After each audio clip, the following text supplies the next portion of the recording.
Nous allons voir l'utilisation des calculatrices Casio pour les suites numériques. Donc pour ça, dans le menu, il va falloir sélectionner le menu Récure. Voilà. Donc ici, on vous donne les suites en fonction de AN plus 1, AN plus 1 en fonction de AN.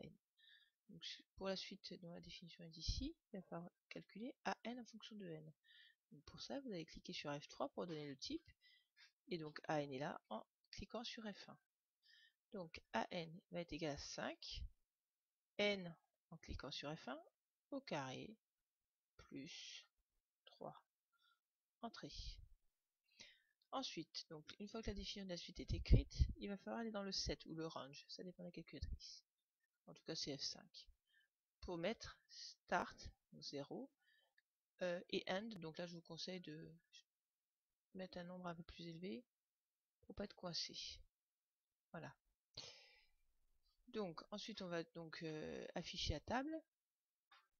Donc la table va vous écrire la valeur de la suite AN en fonction du terme du rang N. Donc pour 0, AN vaut 3, pour 1, AN vaut 8, A2 vaut 23, etc. A3 vaut 48. Autre exercice, je souhaite définir une suite par récurrence, c'est-à-dire que j'ai un terme U0 et ensuite UN plus 1 qui est défini par rapport au terme qui le précède. Donc voilà, je vais cliquer sur type à nouveau, donc F3, et je vais prendre AN plus 1, F2. Donc N plus 1, je vais donner la définition, c'est 3 fois AN, donc en F2, plus 2. Je vais mettre entrée.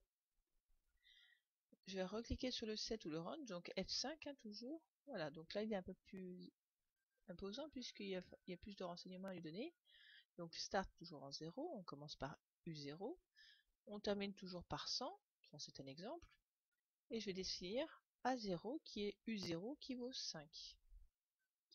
Voilà, exit, et j'affiche la table. Donc, voilà. Donc U0, enfin A0 ou U0 vaut 5, c'est ce qu'on lui a dit. Et après, il utilise la relation de récurrence pour trouver les termes suivants. Donc U1 va valoir 17, U2 va valoir 53 et U3 va valoir 161. On peut évidemment se déplacer jusqu'à 100, jusqu'à n égale 100 pour trouver les différents termes.